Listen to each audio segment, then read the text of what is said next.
Welcome back to a new review on AutoNext. Today we have the Audi RS3 Sportback, the facelift one.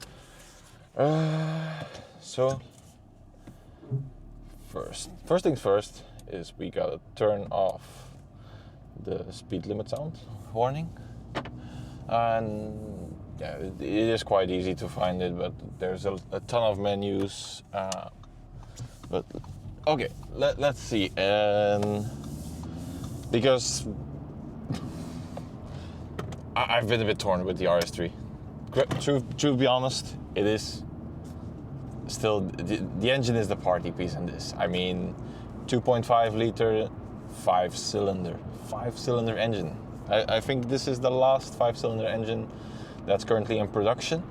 But yeah, it's a 2.5 cylinder, and it generates a healthy 400 horsepower, which is pretty nice. But yes, I'm not sure if we'll have to see if this is the right way Audi has went, because the first thing I saw when I saw the facelift is, you can see it here, it's the weird shape of the steering wheel, and I'm not a fan of like a flat bottom steering wheel per se, so having a flat top as well, not really my style, especially with all the new touch buttons and yeah, the clicks. It feels a little bit on the cheaper side than what I'm used to with Audi, because I think, especially in the past, Audi has the greatest build quality in interiors. Yes, they're still down below. You have the drive select, your start stop on and off, and that they're still very nice buttons to touch. So right now we're in auto, but we can switch it to two modes, either RS or RS Performance, with the checkered flag on the steering wheel. And so if we put it into we'll have to try that again. There we go. So the exhaust wakes up, everything gets put into the toughest setting, and it's a cool car. Styling wise, we have some changes at the front, some minor changes, to be honest. It's a bit of a spot the difference. I think the coolest thing they did on the back is the diffuser. The diffuser is a all new thing where it has this a little bit like F1 style. It's not, I don't think it's a rain light, but it's like a reflector, and it does work quite well.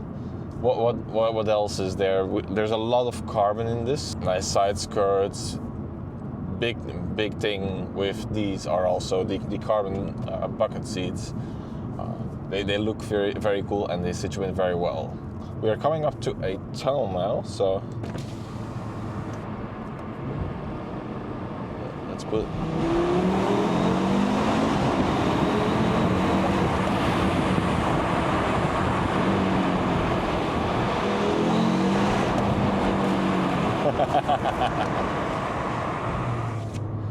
Okay, so yeah, there's still that characteristic 5-cylinder sound. That, I mean, how can you not love a 5-cylinder? It just sounds like a mini V10. It's one of the greatest things you can have. It's such a shame there's not as many as these, but it pushes quite well for a small hatchback. Can we even call these still like hot hatchbacks? I feel like they should be called super hatchbacks. So I was talking about the interior, and granted, I have to say, compared to the old one, these are so nice. They're a very welcome addition, especially with BMW doing like the full carbon seats in the M3 and M2. This is a really nice welcome, and the RS3 still is the hatchback with the fastest Nürburgring lap time, and that's also partly due to its sophisticated quattro system that it has.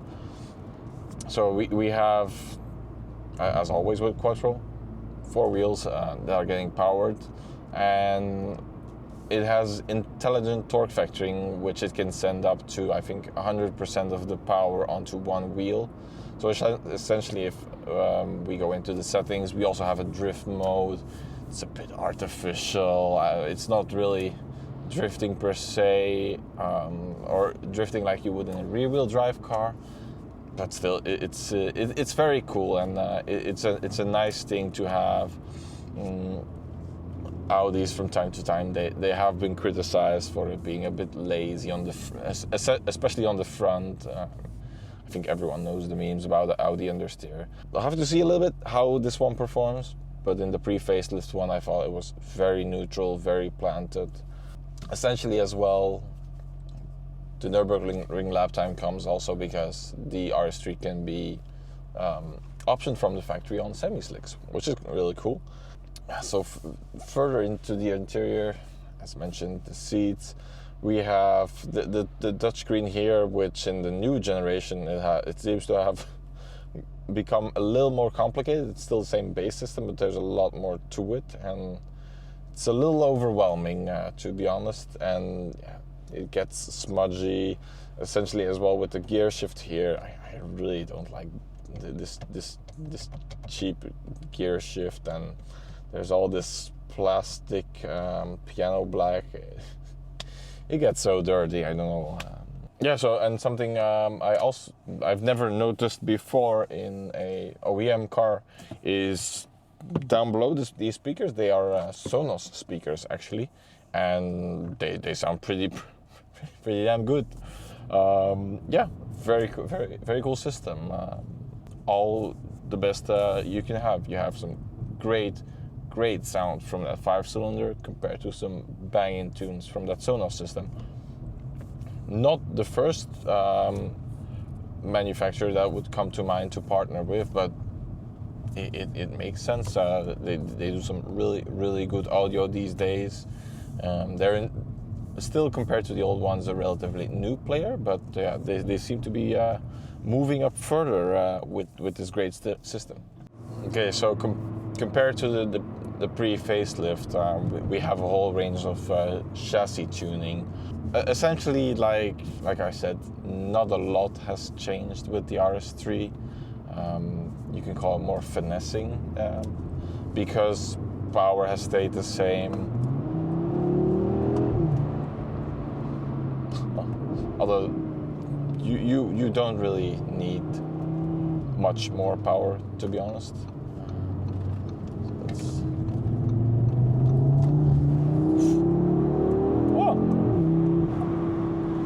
If you start pushing it pushes at the back quite well, which is really nice.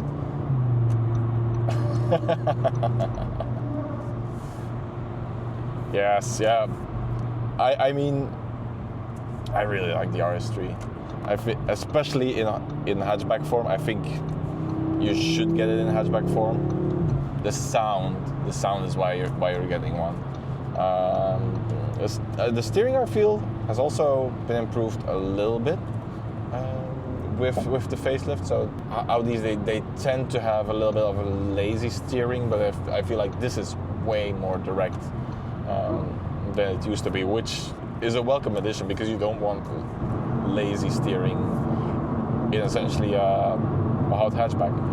Yeah, so I've said the facelift RS3 is all about massaging the car. Not a lot has changed, but some very key differences, which make it so much more nicer to drive, and it inspires a lot more of confidence, essentially. The seats, they hold you in very well. The differential has been changed a little bit. The whole chassis tuning has been refined. The standard sizes for the tires, they have been changed as well. So it's all in the small details, and essentially at first you would say like, well, why would I buy a facelift? Nothing has changed, but they've done a lot, and you have to give them credit to it because yeah, it's a really cool car. And essentially also in this, I think it's called Kilami Green, it attracts a lot of attention with people. So take the off ramp here. There's a little bit of blow-off valve noise, but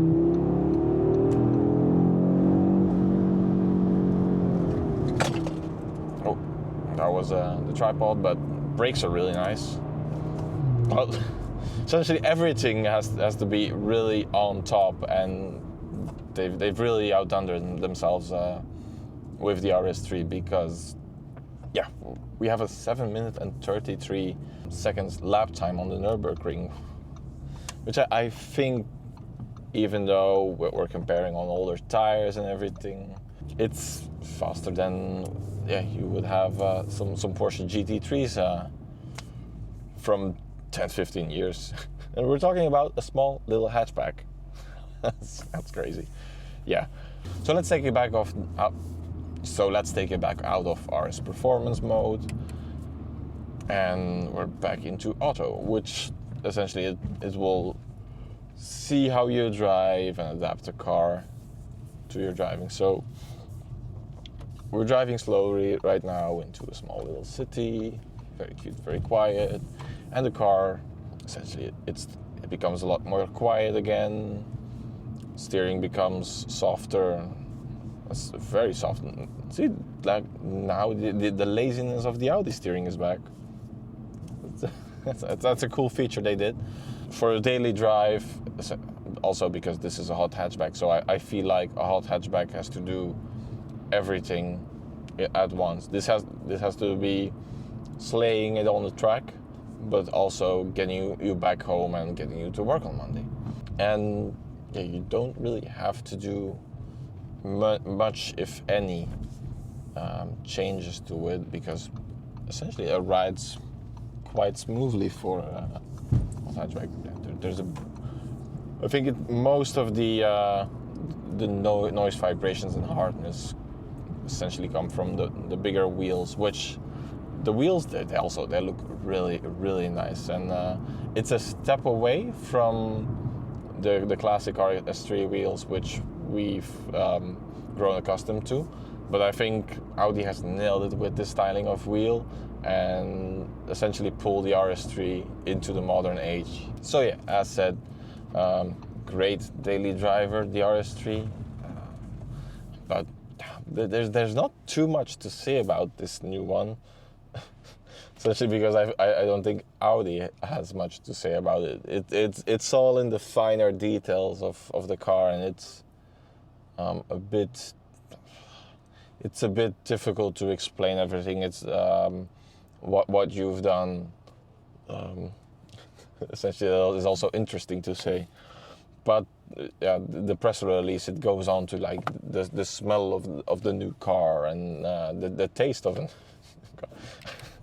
I don't know. Maybe Audi thinks that their customers they like to lick their cars. I have no idea, but what is true, and maybe that's what they should just say, like 5-cylinder. There it is. It's nice because even when you get back into comfort, maybe not too much on startup. I feel like it could be a little more pronounced on startup, but every time you accelerate, you really get that distinctive 5-cylinder sound. And Audi goes on about how, yeah, it's with the unique firing order and everything, which is essentially true. And yes, if you love a V10 and you want a mini V10, then yeah, the RS3 is there for you. So I feel like the buttons sometimes they don't want to do what I want to do, so when I touch them they don't work. But yeah,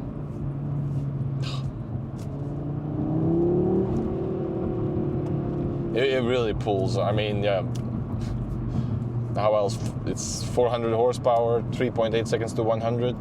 I think it was a top speed of 290. I've done speed slower than that in cars similar to this, and I'm not sure if it's such a nice experience to drive those kind of speeds with those kinds of cars. But yeah, Audi says you can do it. If you want to try it, that's up to you. It does. The RS3 does have the small little spoiler at the back.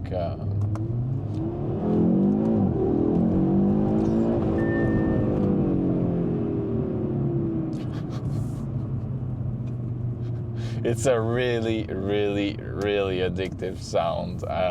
Yeah. I kind of forgot what I was saying. Yes, so I think to cope with the higher speed, and also for the looks, obviously, the RS3 has a small spoiler at the back, which looks very nice. And yeah. So I think that's all we're gonna have for today. Traffic seems to be really bad around, and we can't seem to find any good roads. But yeah, to recap, the facelift, really cool car. I'm still not a fan of the steering wheel. I don't understand why it's flat at the top, but it is what it is. It's really pleasant to drive, and it surprised me because Audi hasn't been known to create the best driving cars. But it feels like they've really, for the last few years, they've really been working on that part. So kudos to Audi for that. Yeah, if you have anything to say about the RS3, feel free to leave a comment. Subscribe to AutoNext, and maybe leave a like. So hopefully we'll get some better roads next time, because this has been not the nicest to drive this car. I hope I can drive this car again, maybe somewhere in the Ardennes or whatever, but we'll have to see. Okay, that's all for now. Have a good day. Bye.